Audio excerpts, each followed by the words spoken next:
What's up, guys? It's the Sound Alchemist here with Gershwan. And once again, we are back to answer questions that you guys have given us in another episode of For the Greater. This is a video series where we answer the questions left by you, the viewer. If you have a question for us, comment down below. Put a question in front of your question because we get to those questions first. This is what Sean Ponce has done. Ponce. Does anything really change in regards to the status quo? It feels like GW has a story in place and just adds elements or never expands on the outcome. So what is the evolution of the game or of Warhammer 40K? I think there's evolution. I don't. I think like there's evolution in the sense that like the focal point is always going to be humanity. Mm-hmm. So it's always going to stay like the Imperium. The grim dark aesthetic so far has always stayed in place, and in order to create a grim dark aesthetic, there has to be some type of depravity, some type of loss. Okay, you're just preaching to my point. Yeah. Go on. And I think like that part is solid. That's like the overarching theme. That won't change. Kind of like like when you look at other factions or other IPs like Dragon Ball Z, there's always like a bad guy that like tries to fight Goku. Goku somehow always gets defeated and must train to overpower them, and then like it's a cycle that continues to go about. But the story is still being altered. First it was, what was it? Back from Cell all the way to the gods. And I think that's how it is with the Imperium. The Imperium is Goku. The bad guys are always some other thing. But at the end of the day, there's never really like a clear victor. I mean, yeah, I guess. But I mean, what changes then? Because a lot of things do change, obviously. Like, we get a new faction being put up. Chaos has their 13th Black Crusade, different than all the other ones. But still, nothing's really changing. Chaos is still trying to take over. Humanity's still trying to prosper and survive and quell all the evils. The Eldar have been dying for how long? Yeah. The Tau have been, going up in technology. But it's like things change here and there, but the end result is still the same. Yeah, the theme's still the same. But what I'm saying is like, so the Imperium has Primaris Marines now. So like there's a different outlook. Chaos has a giant warp rift. It's not just the Eye of Terror anymore. Mm-hmm. The Orcs are way more like localized in the Armageddon sector, Octarius sector, and wherever the hell God School is. I don't know where he's at now. Yeah. Eldar, yes, they're still dying, but there's hope now because there's a new god of Inyad. Is GW covering that? No, obviously not. But like, because like the focal point isn't them. So like, there are changes in terms of like progressing a story in a cycle. In a way, Games Workshop, they are the Chaos Gods, and they're the wheel that just keeps spinning. Does it spin anywhere? No, because it's all chaos. Mm-hmm. And at the end of the day, that's what they want. Does that make sense? Yeah, I see it. So yes and no. Exactly. Yeah. Just like everything. Yeah. So, I mean, 40K might be the best universe in the history of all science fantasy. Better than Star Wars, better than Star Trek, better than whatever. Better than Dune. Dune, well, maybe. Yeah, I don't know. Yeah, so it's interesting. Let us know what your stance on this topic is. Does it change? Does it not change? Do these changes lead to the same outcome, which means nothing changes, even though it changed to become the same? Yeah. And I think part of the reason for that is because the GW is trying to give us the power to create our own little thing. So like by creating a sandboxy element or a sandboxy world, at the end of the day, you can't really like alter the end scenario or the starting scenario.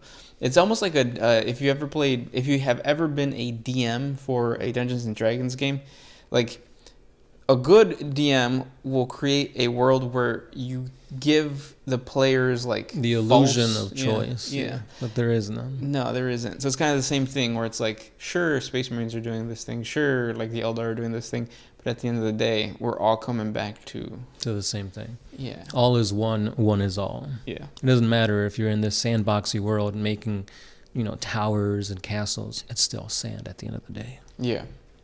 So learn from that, kids. Mm-hmm. Don't do drugs. Or do all the drugs. Lugma says, Pregunta, is the Dark Age of technology comparable in a small scale to that of Necron tech? excluding the Catans, of course.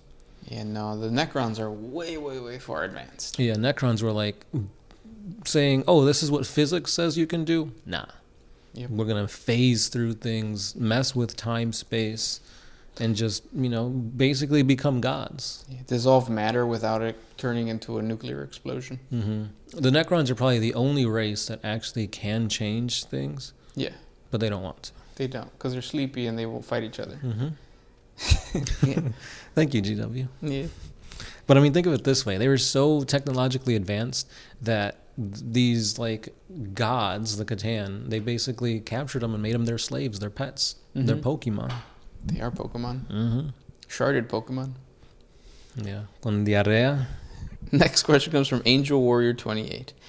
What you reckon would happen if Deadpool suddenly appeared in the 40K universe? Do you really know what Deadpool would do in the 40K universe? Nothing. No.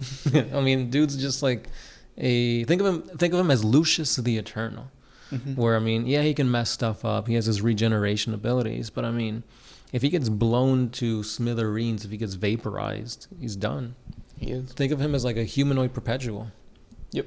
Because I mean, he's not. I mean, yeah, he is a little bit, superhuman strength, superhuman healing, superhuman agility and whatnot. But I mean, compare that to like Space Marines and stuff. Like, it's true. He is a little wacky and funny, so I'm pretty sure he would try to like murder the Emperor at some point. Join all of the different chapters. Goofy things like that. Yeah.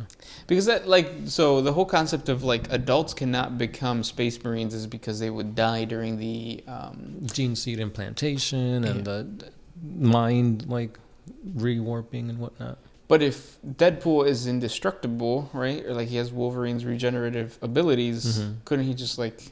You could, yeah. Yeah, become a Space Marine. But it's like I don't know if like the gene seeds would be too foreign for his body to like adapt. But even if they did, like they wouldn't, like they would reject it, and then he would just be like an abomination, like an abomination of a space, an Ogren Space Marine. Yeah. Sorry, Ryan Reynolds. You're not gonna become sexiest man in the world twice. If you or someone you know is a, fan artist, have them create Deadpool as a Space Marine. Oh, it's out there already. But not a regular Space Marine, like an abomination of a Space Marine. Like what happened to the Raven Guard. Yeah. During the Horus Heresy. What were they called? Mutants. They're just mutants? Mm-hmm. Oh. Next question. This one's by Noctis Lucius.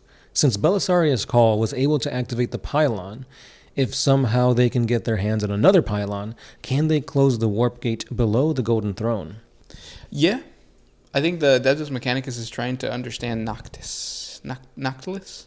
Noctilith. Yeah, there you go. The go. Blackstone. Yeah. The more they learn about it, I think that is an end goal. Oh, for sure. Because it's like super powerful, super durable. It can nullify psychic powers. It could also redirect that psychic power back at you. Yep. It is a powerful piece of material. And also, like, you have to keep in mind that, like, it's weird in that it's not like a blank or a pariah where, like, it unintentionally nullifies everything. Because when the pylons on Cadia were there, it's not like Psychers didn't exist on Cadia. Psychers still existed on Cadia. So, like, it is a very powerful and very, like, controlling device for psychic powers. Yeah. Which is cool. I wish I was made of Noctilith. Me too. I can control my... Never mind. Next question.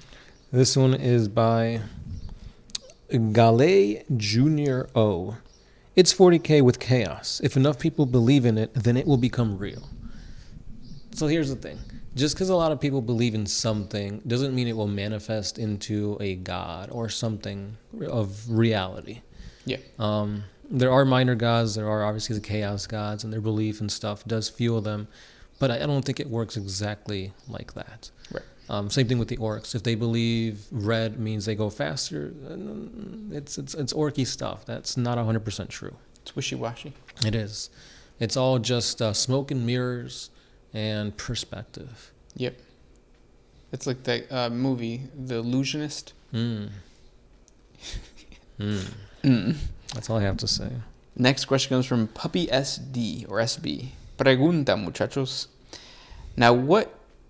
Now that you've seen Javelins in use in Ukraine, do you guys think you could know?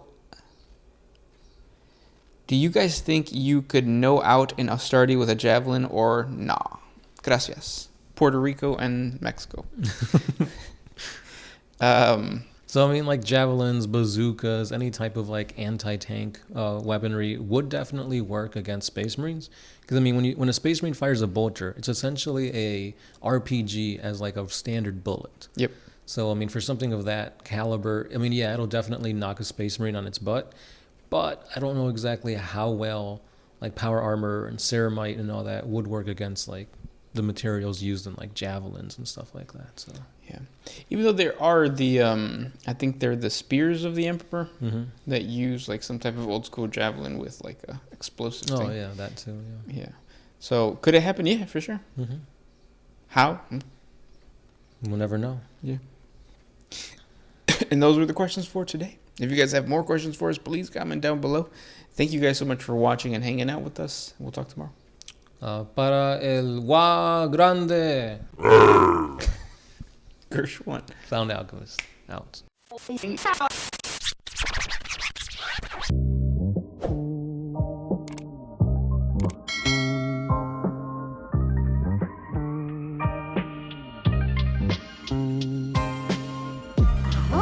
used to put my freedom first in any situation.